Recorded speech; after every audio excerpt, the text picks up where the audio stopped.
Greetings, dear ones. I'm Cryon of Magnetic Service.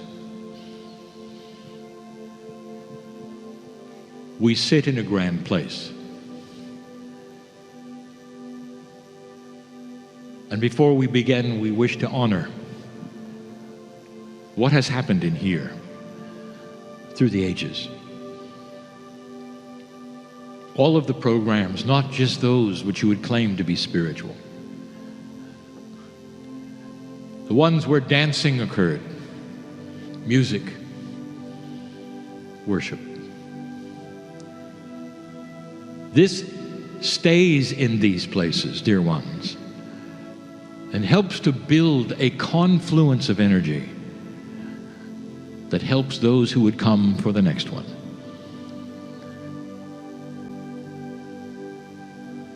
We normally say at this time in a first channel that there are those who would doubt that this is real. There always are. But we wish to move past that now and say to you who are before me and listening, this is a special time. What makes it special is that the energy, since this shift, is starting to become personal. How many of you were taught that God knows your name? Or knows how many hairs are on your head? And still, you remain apart from God. You say, oh, how nice that God knows me so well. Not understanding the real message. That you are part of the Creator. That is why you are known. This is not in 3 dimensions, dear ones. It's not in linear thinking. It's not who you are. When you start to try to analyze the face of God, you realize there's no face. There can't be a face. The Creator of the universe, the one who created love itself, has no human face. What is the constitution of God? There isn't one. When the nature lover hugs a tree and the tree hugs them back, they feel Gaia. They feel the beauty of the planet as it hugs them back and fills them with love. And so how is it that you imagine Spirit? The 4 channelings today, I want to create one theme. And that is from the standpoint of the Creator. How does the Creator deal with you?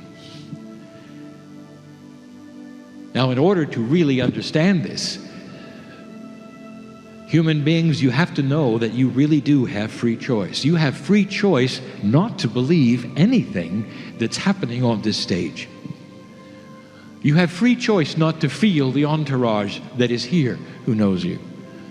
You have free choice to ignore the hands that are out, literally from the creative source, that said, aren't you tired of the problem that you brought here today? And you're free to ignore all of it. You're free to turn this down. That's free choice. You're also free to look and say, is it possible that Spirit is bigger than anything I've been told? Is it possible that I was born magnificent and that all of this time I really didn't know it?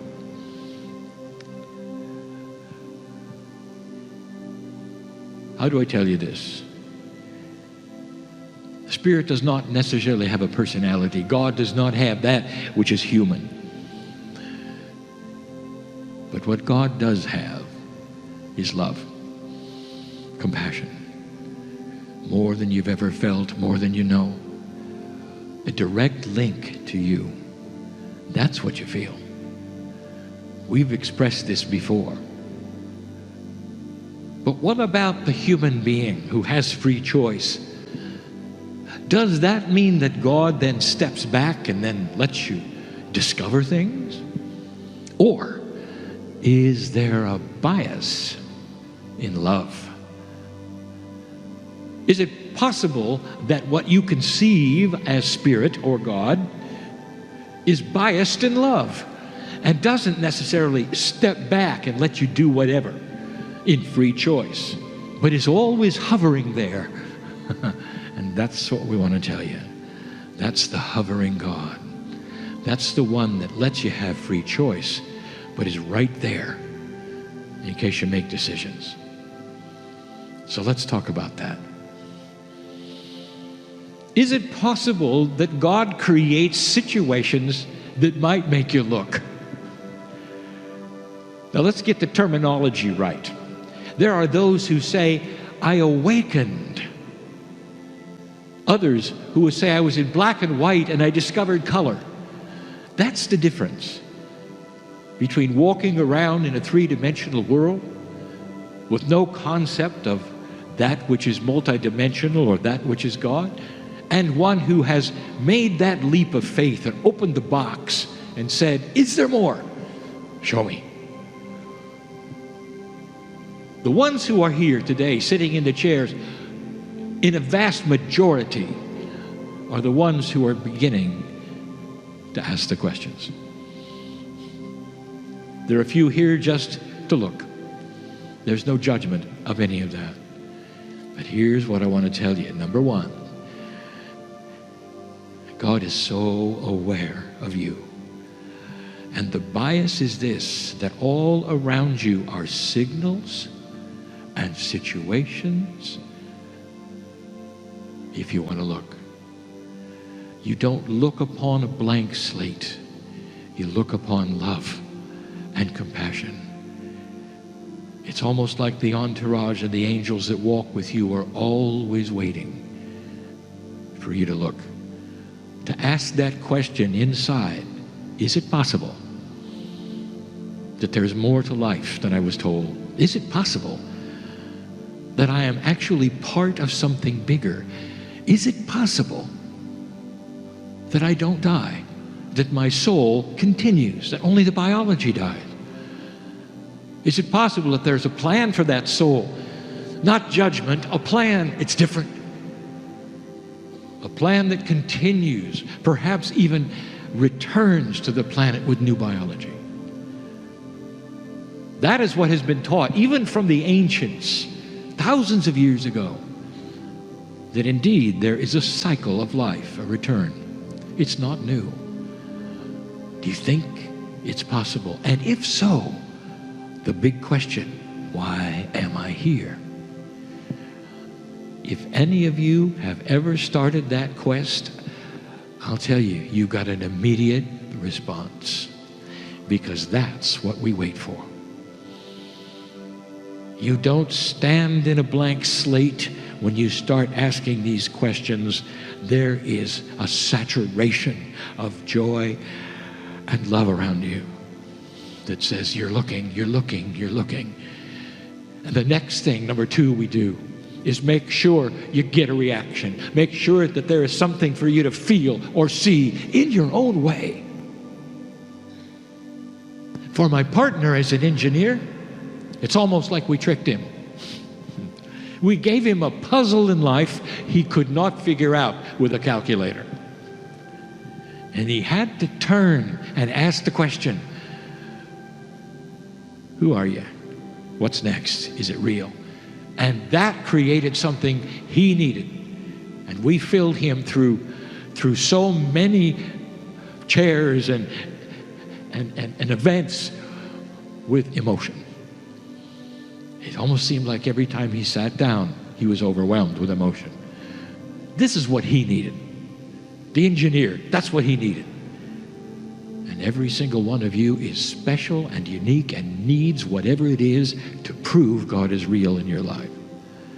And some of you who are sensitive, you can feel it right now. You can feel this dripping with truth. That God is real. God knows you. God is not a judging God, but a beautiful serene, compassionate, pure love God that wants nothing more than you awaken into your own truth of magnificence and understand you are part of the system. You're not apart from the system. You are a part of the system. And that makes you part of all that is, which is the creation of the universe. Once you start awakening to that, the next step, you want to know what Spirit does? We're hovering. What is going to prove it? Let's give them some synchronicities that they can't deny. Let's make things happen that they'll look at and go, wow, what a coincidence. And then it'll happen again, and they'll say, what a coincidence. And then it'll happen again, and they'll say, what a coincidence. And pretty soon they'll say, this is not a coincidence. And some of you needed to see that. You see, I know who's here. There's 4 of you here who needed to have a healing for you to believe in what I'm talking about. And that will do it, won't it? When you'll turn inward and ask the questions, dear God, is there a God? Do you love me? Well, then why not this healing? And you got it. 4 of you here. Maybe not in that exact way, but you know what I'm talking about. And you needed to see that, and you'll never return to disbelief, ever. Because you saw it work. You saw it work. There are others who come to this room to leave their burdens here, and that worked. Did you know it doesn't matter what building you're in or if you're in a field? It doesn't matter how you're dressed or where you are. If you ask the right question, Spirit is there. Because you carry with you a piece of the creation. You can't hide from it. You can't be alone. And so that's the second attribute. That on our side of the veil, not only do we make it easy for you to look if you were to ask the question with free choice, but we also fill the cup. We start to fill the cup because you start understanding how it works. And the third part is we try to make it so you're never alone, and you know it, and you know it, and you know it. So that any time you start doubting and go to your knees or stand up and reach to the sky, you're going to feel us. Because you're starting to cross that bridge. Those are the 3 elements I want to tell you right now about Spirit and you. We'll start talking about more in just a moment. It doesn't give us a face. It doesn't give God a face, does it? But it gives it a feeling. A feeling of forever. Oh, if you could know who you really are, how long you've been here, how many times you've been here. This is an awakening time. Everything is cooperating with you. We need you, old soul. We need you to move into that next phase of belief, where you can walk out of here and feel peaceful about your life. Treat people differently. Start to have a countenance that doesn't match the situation. People will say, why are you so peaceful? What's going on? That's coming. That's it for now. Oh, we're not done. 3 more times tonight we come to you. And the entourage will assemble, and we will speak yet again of the glory of the human being and the relationship to the Creator itself. Do you believe it? And so it is.